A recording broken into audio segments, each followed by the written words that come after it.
오늘 저에게 주신 하나님의 말씀 빌립보서 4장 11절부터 13절까지의 말씀을 제가 받들어 봉독하겠습니다. 내가 궁핍함으로 말하는 것이 아니니라. 어떠한 형편에 있든지 나는 자족하기를 배웠노니 나는 비천에 처할 줄도 알고 풍부에 처할 줄도 알아. 모든 일 곧 배부름과 배고픔과 풍부와 궁핍에도 처할 줄 아는 일체의 비결을 배웠노라. 내게 능력 주시는 자 안에서 내가 모든 것을 할 수 있느니라. 이는 살아계신 하나님의 말씀입니다. 아멘. 오늘 선포된 말씀으로 우리 자족하는 일체의 비결이라는 제목으로 하나님의 말씀을 나누도록 하겠습니다. 맥주 감사 주일입니다.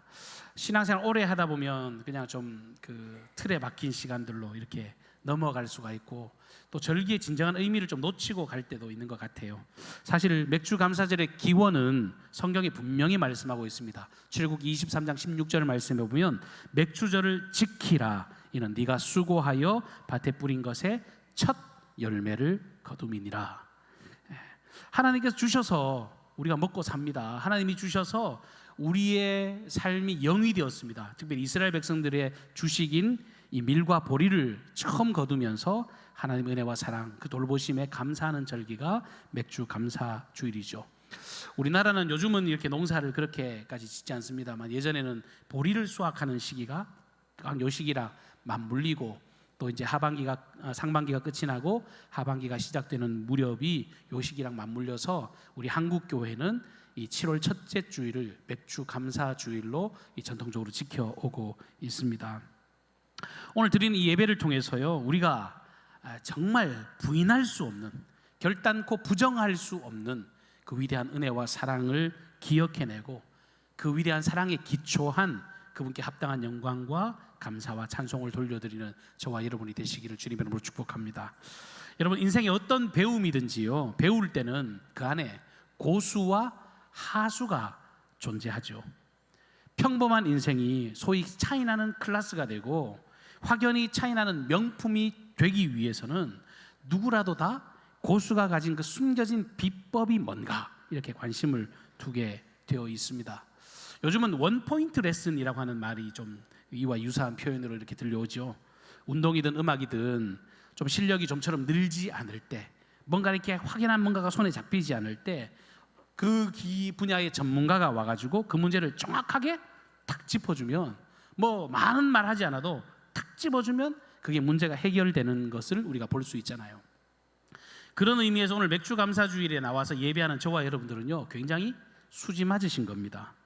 왜냐하면 오늘 주신 이 하나님의 말씀을 통해서요, 하나님은 저와 여러분들의 인생이, 우리의 사는 나날이, 우리의 모든 삶의 걸음이 가장 성공적이고 가장 기쁨이 넘치는 인생이 되는 확실한 방법을 우리 예수님께서 전격 대공개해 주셨기 때문입니다. 오늘 말씀은 사실 빌립보 교회 성도들이 이 사도 바울에게 예물을 보낸 것에 대해서 바울이 감사해서 이 편지를 쓰고 있습니다. 근데 이 편지를 어디서 쓰고 있죠? 감옥에서 쓰고 있잖아요. 보세요. 이게 사도 바울이 가진 어떤 삶의 힘과 능력인 거예요. 감옥에 있는 사람이, 외부에 있는 사람이 보낸 편지에 감사할 뿐만 아니라 거기에 더해서 내 삶을 이끄시고 돌보시고 책임져 주신, 그리고 우리 앞날을 이끌어 가실 그 생명의 주님을 인정하는 마음으로, 그 신앙을 고백하는 마음으로 이 내용을 편지로 쓰고 있습니다. 오늘 읽었던 이 본문 말씀을 짧게 요약하면 이렇게 말씀드릴 수 있습니다. 첫째, 나는 어떤 형편에 있든지 간에 나는 자족하는 생활을 하는 그 방법을 배웠습니다. 두 번째, 나는 비천에 처할 줄 아는 비결도 배웠습니다. 세 번째, 그와는 정반대로 나는 풍부한 삶에 처하는 방법도 배웠습니다. 한마디로 말해서 오늘 설교의 제목처럼 나는 어떠한 상황 가운데서도 자족하고 어떤 상황 가운데서도 감사하는 일체의 비결을 배웠습니다 라고 고백하고 있습니다. 여러분, 자식 키워보시지만 자식이 이런 마음 가지면 기분 좋지 않겠습니까?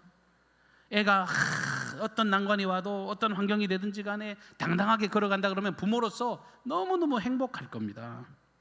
여러분, 어떤 상황, 어떤 형편이든지 자족하고 만족하는 방법을 체득했다는 것은 삶에 엄청나게 큰 자산이 되죠. 디모데전서 6장에 보면 사도 바울이 영적인 아들이었던 디모데에게 이와 관련된 진리를 선언합니다.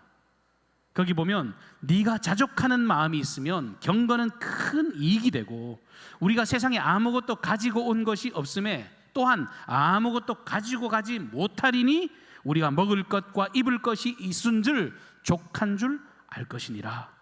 이렇게 권면하고 그 이어서요, 바로 부활해 하는 자들은 시험과 올무와 여러 가지 어리석고 해로운 욕심에 떨어지나니 그 사람으로 파멸과 멸망에 빠지게 하고 돈을 사랑함이 일만 악의 뿌리가 되나니 이것을 탐내는 자들은 미혹을 받아 믿음을 떠나 많은 근심으로써 자기를 찌르게 된다. 이렇게 확신에 찬 교훈을 그 아들에게 전해주고 있는 것을 볼 수 있습니다. 감사하고 자족하는 삶이 능력이 있더라. 세상의 물질에 바라보면서 거기에 매여 사는 사람들은 그 탐욕에 이끌려서 결국은 자기 자신이 너무 초라하고 정말 헛된 삶을 답습할 수밖에 없다라고 그렇게 이야기를 하는 거예요. 여러분, 흔히들 사람들이 야, 이거 가졌으면 좋겠다, 이거 있으면 좋겠다, 뭐 저것 좀 해봤으면 좋겠다, 이런 이야기들을 많이 하시잖아요. 근데 막상 그런 것들을 해보면 어때요? 만족스럽습니까? 아니에요. 사람들이 실컷 그렇게 간절히 원했다가 막상 그것을 해보고 그것을 손에 쥐고 나면 금세 원망과 불평이 쏟아져 나오는 인생임을 우리가 부인할 수가 없습니다.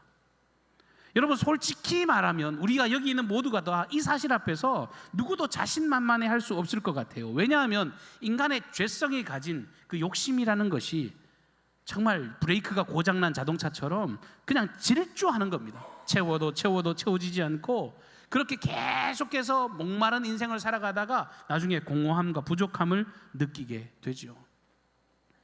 여러분, 솔로몬 왕을 생각하면 어떻습니까? 부귀영화, 다윗의 시대가 태평성되었다고 해도요, 이 솔로몬의 시대를 구체적으로 기록하고 있는데 정말 금이 넘쳐나고 은은 길가리에 있는 그 뽕나무처럼 취급했다 그랬어요. 막 돌에 발에 걸리는 것이 은이었습니다. 그렇게 많은 부를 누렸던 솔로몬이 하는 고백이 뭡니까? 전도서 5장 10절 말씀에 보면 은을 사랑하는 자는 은으로도 만족하지 못하고 풍요를 사랑하는 자는 소득으로 만족하지 못하나니 라고 밝히고 있습니다. 이게 인간이 가진 함정이에요. 부인하고 싶다고 아무리 외쳐도요, 인간이 가진 그 욕심이라는 게 그래요. 가져도 더 가지고 싶고 내가 채워도 더 채우고 싶고 정말 밑빠진 독에 물 붓게 하는 것처럼 나는 괜찮다, 그런 게 없이 계속해서 뭔가를 구하는 인생이라고 하는 것입니다. 원래 간구하고 구하는 건요, 하나님 우리에게 좋은 의도로 주신 거잖아요. 여러분, 욕심은 나쁜 게 아니에요. 욕심은 굉장히 중요하고 좋은 겁니다. 저도 욕심이 있어요. 무슨 욕심이 있을까요? 자식 욕심이 있나 봐요. 많이 자식을 낳았잖아요. 알게 모르게 자식 욕심이 있으니까 자식 이만큼 넣는 겁니다. 저는 음악 욕심이 있어요. 뭐 악기를 좋아하고 악기가 있어도 또 가지고 싶고, 그렇다고 뭐 비싼 악기는 하나도 없습니다만 전부 다 10,000원짜리 20,000원짜리 제 방에 기타 천지입니다. 여러분 보세요. 원래 욕구, 욕망이라는 것은요, 하나님이 주신 엄청난 선물이에요. 그런 게 있어야 도전도 하고 어떤 목표를 세우고 쟁취하고 내가 저 길을 향해서 달려가야지, 그런 마음으로 하나님이 선한 동기로 우리에게 이 욕심이라는 걸 선물로 주셨습니다. 창세기 1장 28절 말씀을 저는 굉장히 좋아하는데, 생육하고 번성하고 땅에 충만하고 땅을 정복하고 다스리고 참 온 땅에 충만하라, 이게 창조주 하나님이 모든 인생들에게 주신 명령 아닙니까? 그러니까 그 명령을 따라서 정복하고 도전하고 쟁취해서 정말 풍요로운 인생, 선한 영향력을 드러내는 인생, 자기 배만 채우는 것이 아니라 내 이웃들도 돌아보고 넉넉하게 나누고 베푸는 삶을 살아가라고 그런 촉매제로 우리에게 이 욕망, 이 욕심이라는 걸 주셨는데, 문제는 뭐냐 하면 그게 예수 그리스도로 말미암아 변화된 인생이 아니고 이 죄성으로 말미암아 무너져 있는 욕심이 되는 것, 그것이 문제죠. 죄가 들어와서 하나님의 형상이 깨어지고 하나님의 본질적인 그 명령이 사라지고 나니까 그 죄의 욕심이 뭐냐면 그저 앞에 디모데전서의 말씀처럼 자신의 부, 자신의 쾌락, 자신의 만족만을 위해서 급급하게 살아가다가 아무 의미 없이 멸망을 향해 치닫는 그런 그릇된 인생이 되고 마는 것입니다. 그래서 오늘 하나님의 말씀은요, 우리가 우리 인생을 잘 경영해 나가도록, 우리 인생이라고 하는 자동차가요, 하나님이 정말 최고급 세단으로 만들어 놓으신 거예요. 우리 인생이 찌질한 인생이 아닙니다. 하나님의 형상을 닮은 최고급 자동차로 만들어 놨는데, 이 자동차가 목표 지점을 향해서 정말 멋지게 질주하고 아름답게 잘 운전하고 정말 선용해서, 그리고 거기에 탄 차에 사람들 함께 모두가 행복한 길을 걸어갈 수 있도록, 우리가 운전 잘할 수 있도록 이 방법을 우리에게 가르쳐주고 계신 겁니다. 욕망, 하나님이 주신 선한 욕망이 아니라 인간이 죄로 말미암아 들어온 그 욕심이 마치 브레이크가 고장난 자동차처럼 우리가 가서 쳐박아가지고 찌그러지고 상처받고 고통받지 아니하도록 진짜 무사고 인생, 성공하는 인생이 되라고 오늘 우리에게 이 말씀을 주고 계신 겁니다. 오늘 사도 바울은 너무 당당하게 고백합니다. 나는 어떤 형편이든지 나는 자족하는 사람입니다.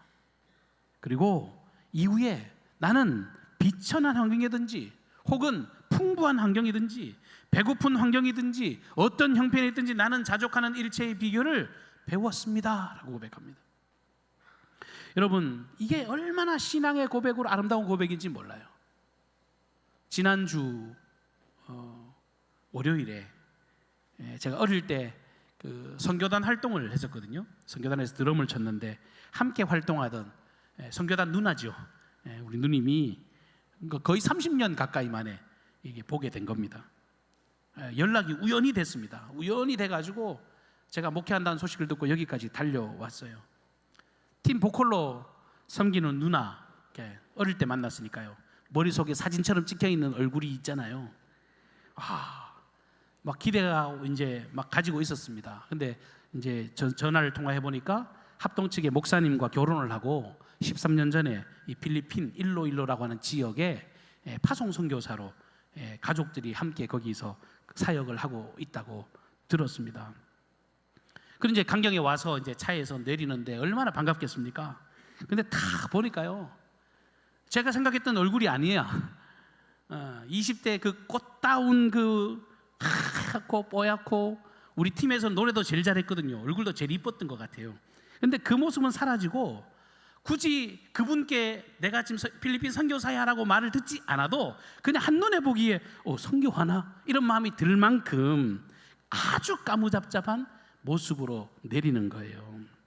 그런데 그 남편 목사님하고 제가 두 자녀의 모습을 이 반나절 동안 함께 지켜보면서 얼마나 기분이 좋은지 몰라요. 흐뭇한 미소가 입가에서 떠나지를 않았습니다. 오히려 그 막 너무 밝은 모습에 제가 큰 위로와 도전을 받을 수 있었습니다. 저도 나름 선교사님 가정에 온다니까 대접을 해야 되겠다 싶어가지고 할 수 있는 한 최선을 다해서 내가 섬겨야지, 그런 마음으로 점심 식사를 극진히 대접을 하고, 그리고 이 강경 지역을 제가 또 얼마나 사랑합니까? 구석구석 옥녀봉부터 시작해서 차 훑어서 여기를 다 구경을 시켜주는데, 외지인들이 보면 우리 강경이 되게 신기하게 보이거든요. 그러면서 여기 근대문화거리를 지나가면서 야, 여기는 마치 뭐 미스터 선샤인 그 세트장 비슷하다, 그렇게 이야기를 하는 거예요. 그래가지고 그 드라마 봤냐니까 자기들은 선교지에서 3번을 봤대. 그래가지고 제가 선샤인랜드로 모시고 가가지고 구석구석을 다 티켓 끊어가지고 구경을 시켜드렸어요. 근데 입이 막 귀에 걸리고, 그 가족은 무슨 가족 사진을 얼마나 잘 찍는지, 여기 서봐라 저기 서봐라, 남편 막 이렇게 막 닭살 돋아서 보지 못하는데 제가 사진을 좀 잘 찍잖아요. 카메라맨을 자초해 가면서 그 모든 장면을 촬영을 해주었습니다. 선교사니까 더 극진히 대접을 하려고. 밝아요, 예뻐요. 근데 여러분, 남 이야기니까 이렇게 행복해 보입니까? 입장 바꿔 생각을 해보시라고요. 먼 이국 만리에 선교사로 가 있는 거, 그것도요, 그 자녀들까지 키우면서 두 내외만 뭐 선교로 고생하는 게 아니잖아요. 자식들 키워가면서 살아간다는 것. 과거에 노래 잘하고 얼굴이 이쁘장하던 그 얼굴이 새카맣게 그렇게 그야말로 겉모양도 외형도 그렇게 살아가는데 얼마나 부족한 것이 많고 얼마나 어려운 것이 많이 있겠습니까? 그러나 너무너무 밝고 너무너무 당당하고 너무너무 해맑은 모습이 마치 솔로몬이 술람미 여인을 바라볼 때 그 진가를 알아보았던 것처럼 제가 그 선교사님 안에 드리워진 이 예수님의 아름다운 향기를 확실하게 느낄 수 있었습니다. 가면서 헌금 드리겠다고 막 봉투에 막 쓰더라고요. 제가 막 뜯어 말렸는데 하나님께 드리는 걸 제가 목사가 말릴 수 없어서 감사헌금을 하나님께 드렸는데, 여러분 감사헌금란에 보면 금동철, 김상희 이 두 분 이름이 있거든요. 여러분들 그 선교사님 가정을 여러분 기억나실 때 꼭 기도해 주시면 좋겠습니다. 여러분, 자족하는 일체의 비결을 배운 사도 바울, 여러분 그 사실 예수님을 통해서 배운 거잖아요. 저는 이게 모든 그리스도인이 흘러가는 삶의 능력이라고 하는 것을 그 선교사의 가정을 통해서 다시 한 번 더 간접적으로 확인하고 배울 수가 있었습니다. 어떤 사람은 막 좀 그렇게 살면 유별나네, 긍정적인가 보지, 원래 성격이 좋아서 그런가 보지, 여러분 그렇게 생각할지 몰라도요, 아니에요. 인간은요 절대로 긍정이나 성격이 좋아서 그런 삶을 유지해 나갈 수가 없습니다. 죄된 인간의 본성으로는, 자신의 힘과 능력으로는 결단코 자족하는 삶이 불가능하다는 것입니다. 실제로 세상사가 그렇게 만만하지 않거든요. 나는 정말 올곧게 긍정적으로 살아가고 싶어. 그런데 왜 세상은 우리를 가만히 두지 않을까요? 늘 비교하게 만드는 여러 가지 상황들이 존재합니다. 우리 집 신랑이랑 저 집 신랑이랑 비교하면 갑자기 불평이 터져 나옵니다. 나도 모르게 남과 비교해보면 여러 가지 불평이 터져 나올 때가 많이 있어요. 근데 그런 것들을 내가 한순간에는 내가 마음을 지켰다가도 그런 비교하는 마음이 탁 찾아오면 어느 순간 좌절하게 되고 어느 순간 넘어지게 만드는 일들이 이 세상에 얼마나 많이 존재하냐 말이에요. 사도 바울은 원래 긍정의 사람 아니었잖아요. 여러분, 자족하는 마음이 그가 타고난 사람도 아니었고 그렇게 살던 사람도 아니었습니다. 바울이 이름이 바뀌기 전에 사울이라고 하는 그 이름을 가졌을 시절, 사울은 큰 자라고 하는 뜻이거든요. 그런데 나름대로는요, 자기 이름이 어릴 때 부모가 너는 크게 될 사람이다, 크게 될 놈이다 이렇게 이름을 지어주니까 나름 그 이름에 이름값 하고 산다고 생각을 하고 살았던 사람입니다. 집안 좋죠, 배경 좋습니다, 많이 배웠습니다. 그래서 자기는 어디 가도 인정을 받으니까 나는 큰 자라고 하는 이름에 부합한 삶을 산다고 자신 있게 생각을 하고 살았습니다. 여러분, 그런 자신 있음이 선한 열매로 나타나고 드러나면 좋으련만 바울의 마음 가운데 교만함이 싹 드는 거예요. 야, 내 인생에 이거 걸림돌이 있네. 그 걸림돌이 뭐냐라고 봤더니 나는 누구에게든지 지면 안 되겠구나, 이런 생각이 그 마음에 자리를 잡았던 것입니다. 누구의 말도 귀담아 듣지 않는 사람이 됐습니다. 늘 자기중심적이고 늘 자기가 옳다고 생각하는 그 일만 주장하고 살았습니다. 완벽주의자로 나는 아무 부족함이 없다라고 자신했지만 결국 자신의 신념과 그 자부심의 결과가 어떻게 드러납니까? 자기도 모르게 다른 사람을 비난하고 있어요. 자기도 모르는 사이에 동일하게 인생으로 살아가고 있는 누군가를 억압하고 죽이고 잡아다가 처참하게 죽이는 일에 앞장서고 있더라는 겁니다. 스데반이 죽을 때 생각해 보세요. 한 사람이 처참하게 돌에 맞아서 집단 폭행을 당해서 죽는데 그 끔찍한 일 앞에 희죽희죽 웃으면서 남의 옷이나 지키는 게, 여러분 그게 인간입니까? 나는 완벽하다, 나는 부족함이 없다, 나는 큰 자다 라고 하는 자부심을 가졌는데 정작 인간 말종이 되어 있는데 그것 자체도 인식을 하지 못하는 것입니다. 나는 부족함이 없다라고 자신만만 했지만 실제는 자신의 죄도 돌아보지 못하는 파렴치한 인간이 되고 말았던 것입니다. 나면서부터 유대교의 신봉자로 하나는 잘 믿는다고 했는데 정작 자신의 삶의 결말을 보니까 원정살인마로 살아가고 있는 자신의 삶, 그것도 부인하고 망각하며 살았단 말이죠. 이게 사도 바울의 과거의 모습이었습니다. 그러던 그가 이 다메섹 도상에서 예수 그리스도를 만난 겁니다. 빛 가운데서 예수님을 만나고 그분의 음성을 통해서 내가 얼마나 추악하고 더러운 존재인지를 그가 자신을 투영해서 바라보게 됐습니다. 아, 내가 정말 아무 필요성도 느끼지 못하는 완벽한 존재라고 생각을 했는데 나는 그저 죽은 시체 더미에 불과한 존재로구나, 그것을 자각하게 된 것입니다. 그러면서 예수님 만나고 난 뒤에 내가 그동안 얼마나 추하고 더러운 존재인지, 그럼에도 불구하고 예수님께서 이 죄인 중에 괴수와 같은 나를 위해서 아낌없이 내게 전부를 주셨구나, 모든 죄와 모든 허물을 십자가에서 도말해 주시고 너를 의롭다고, 너를 의롭다고, 내가 너를 사랑한다라고 그렇게 인쳐주시는 그 은혜를 바울이 체험하게 된 것입니다. 그리스도 안에서 자신을 발견해 보겠다라고 빌립보서 3장에는 끊임없이 노력했던 그 결과가 오늘 사도 바울이 이러한 지경으로 도달하게 만드는 유일한 힘이 되었다라고 하는 겁니다. 무조건적인 사랑, 값없는 은혜로 구원받은 존재가 된 사도 바울은 자신이 살면서 최고라고 생각했던 그 모든 것들, 그의 가문도, 로마의 시민권도, 그의 지파도, 유대민족의 정통성, 이 가말리엘 문화에서 수확했던 모든 지식조차도 다 쓰레기와 같이, 배설물과 같이 내게 하찮은 것이다 라고 그는 스스로 고백하고 있고, 나는 인생에서 예수 그리스도의 은혜 때문에 나는 만물의 미말에서 찌꺼기 같은 인생이라고 스스로를 고백했습니다.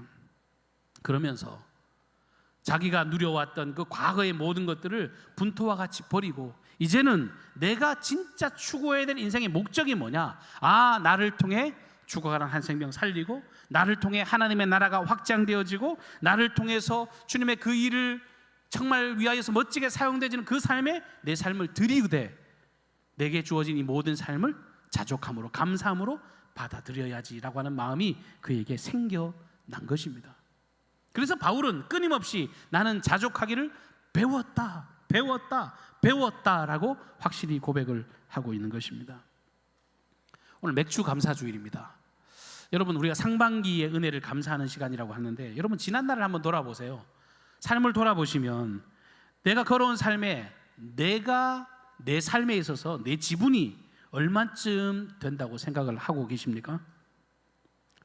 여러분들 다 열심히 살아오셨죠. 다 수고에 노고에 제가 여러분들 격려하고, 여러분 진짜 수고하신 게 사실이니까 저도 나름 열심히 살았습니다. 그러나 여러분, 이 지분에 관해서 곰곰이 생각해 보면요, 사실 할 말이 없어요.